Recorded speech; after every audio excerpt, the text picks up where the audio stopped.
Anda kembali di Top News, kali ini bersama saya Alma Rosana. Kita lanjutkan informasi malam ini. Pemirsa, sedikitnya 4 orang tewas setelah sebuah apartemen di Sidon, Lebanon dihantam rudal Zionis. Rekaman video menunjukkan kobaran api dan kepulan asap tebal yang membumbung dari apartemen tersebut. Petugas pemadam kebakaran dan tim penyelamat berupaya memadamkan api dan membersihkan puing-puing di lokasi kejadian. Hingga berita ini ditayangkan, pemirsa, belum ada pernyataan resmi dari militer Zionis Israel. Sebelumnya, eskalasi di Lebanon terjadi usai kelompok militan Hizbullah mengumumkan terlibat perang membantu Iran untuk melawan Zionis Israel dan Amerika Serikat.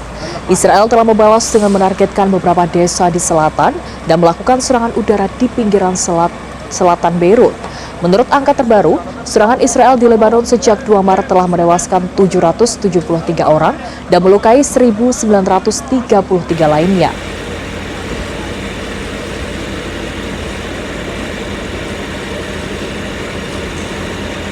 Kebakaran terjadi pada hari Sabtu di kawasan pusat minyak Fujairah, Uni Emirat Arab setelah pencegatan sebuah drone. Tidak ada korban jiwa yang dilaporkan dalam serangan tersebut. Sebuah rudal menghantam landasan helikopter atau helipad di Kedutaan Besar Amerika Serikat di Baghdad, Irak. Di tengah perang Zionis Amerika Serikat melawan Iran, Irak menjadi negara yang menghadapi serangan dari kedua negara. Rekaman Associated Press menunjukkan kolom asap yang membumbung di atas kompleks kedutaan pada Sabtu pagi waktu setempat. Kompleks kedutaan yang luas ini merupakan salah satu fasilitas diplomatik Amerika Serikat terbesar di dunia. Tempat ini telah berulang kali menjadi sasaran roket dan drone yang ditembakkan oleh milisi yang bersekutu dengan Iran. Tidak ada komentar langsung, pemirsa, dari Kedutaan Besar Amerika Serikat di Baghdad. Sejak perang dimulai pada 28 Februari lalu setelah serangan besar Zionis dan Amerika Serikat di Iran, serangan drone dan rudal telah menargetkan fasilitas Amerika Serikat di Irak, termasuk pangkalan militer di Bandara Baghdad dan Irbil, serta fasilitas diplomatik AS. Iran dan milisi Irak yang bersekutu dengannya juga telah menyerang ladang minyak dan infrastruktur energi untuk meningkatkan kerugian ekonomi. Tidak seperti negara-negara Timur Tengah lainnya yang terkena dampak perang, Irak menampung pasukan yang bersekutu dengan Iran dan kepentingan AS yang signifikan.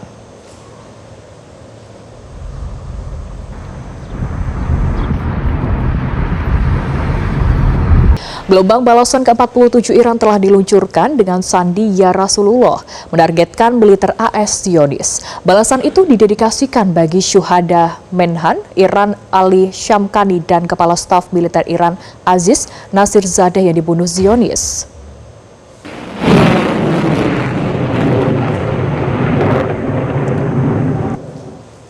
Gelombang balasan ke-47 Iran dengan sandi Ya Rasulullah berhasil menghantam pangkalan militer Zionis Nevatim, serta wilayah Zionis di Gurun Nakab dan di Bir al-Sabi yang diduduki Zionis.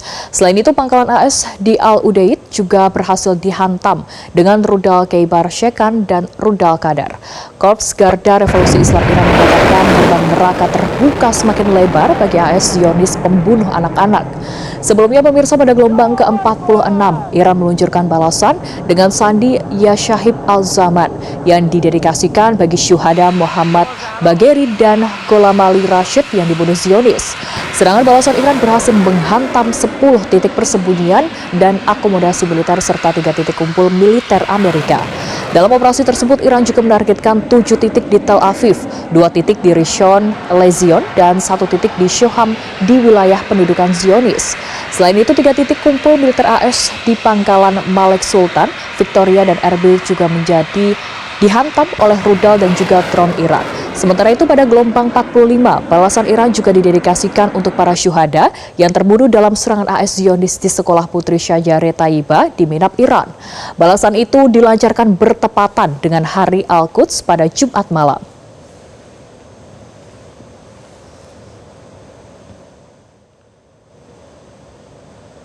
Angkatan bersenjata Iran mengancam akan menyerang infrastruktur minyak Amerika Serikat menyusul serangan udara Amerika Serikat di Pulau Kark. Pulau Kark merupakan terminal ekspor minyak utama Teheran. Markas besar Pusat Al-Anbiya pada militer Iran memberikan pernyataan bahwa infrastruktur minyak dan energi milik perusahaan-perusahaan yang bekerja sama dengan AS akan dihancurkan jika fasilitas energi Iran diserang. Pernyataan itu merupakan respons terhadap pernyataan Trump sebelumnya soal serangan AS di Pulau Kark. Pasalnya, Pulau Kark ini sering disebut sebagai jantung ekonomi energi Iran. به دولت متجاوز و کلیه همپیمانان آن اخطار می‌دهیم. کوچکترین حمله به زیرساخت‌های انرژی و بنادر جمهوری اسلامی ایران پاسخ کوبنده و ویران کننده ما را به دنبال خواهد داشت. در صورت چنین تجاوزی همه زیرساخت‌های نفت و گاز منطقه که آمریکا و همپیمانان غربی در آن ذی‌نفع هستند به آتش کشیده می‌شود و نابود می‌گردد. Sebelumnya, Presiden AS Donald Trump menargetkan Pulau Kark untuk dibombardir Jumat kemarin. Namun, Trump memilih tidak melakukan serangan. Trump mengancam akan melakukan serangan besar-besaran jika ada pihak-pihak yang mengganggu kebebasan dan keamanan perlintasan kapal melalui Selat Hormuz.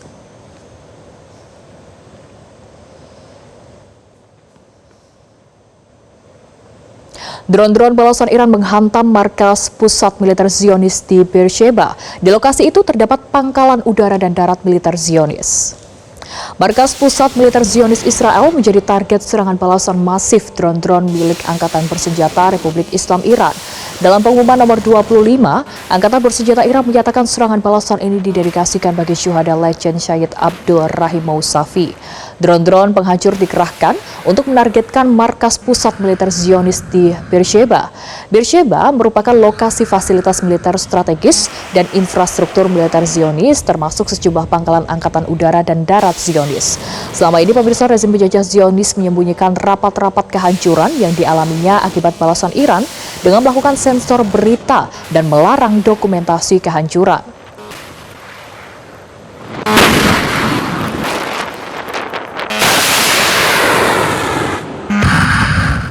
Informasi lainnya, Presiden Amerika Serikat Donald Trump mengklaim telah melenyapkan sebagian besar kekuatan militer Iran. Sementara Hizbullah menyatakan siap untuk pertempuran panjang dengan Zionis Israel.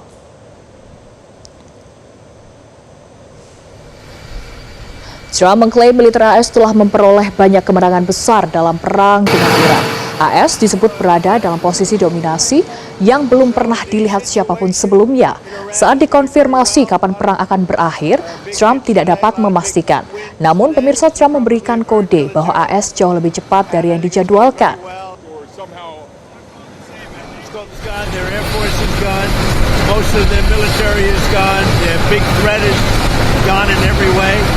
They have no radar, they have no anti-aircraft weapons, for the most part weapons, and for indefinitely they have no way of determining what they call visibility.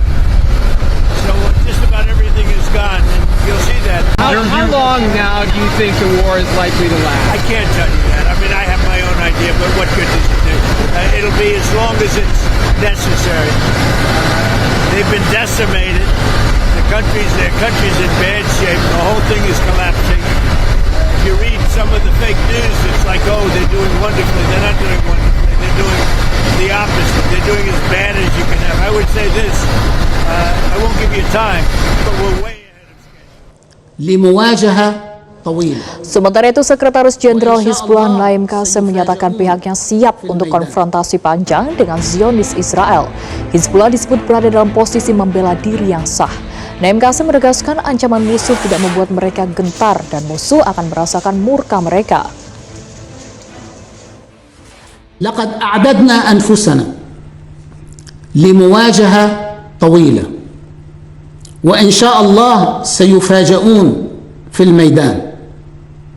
تهديدات العدو لا تخيفنا وسيرى العدو بأسنا. لا يوجد في قاموسنا لا هزيمة ولا استسلام. سنبقى في الميدان أقوياء كائنا ما كانت التضحيات والعطاءات. نحن مستعدين للآخر. ما حدا يتعب حاله معنا. ما حدا يعتبر أنه نحن عم نتأذى فيعني ذلك أننا سنتراجع. لن نتراجع لأن وجودنا بالدق. هذه معركة وجودية ليست معركة محدودة أو بسيطة. Jelajahi cara baru mendapatkan informasi. Download Metro TV Extend sekarang.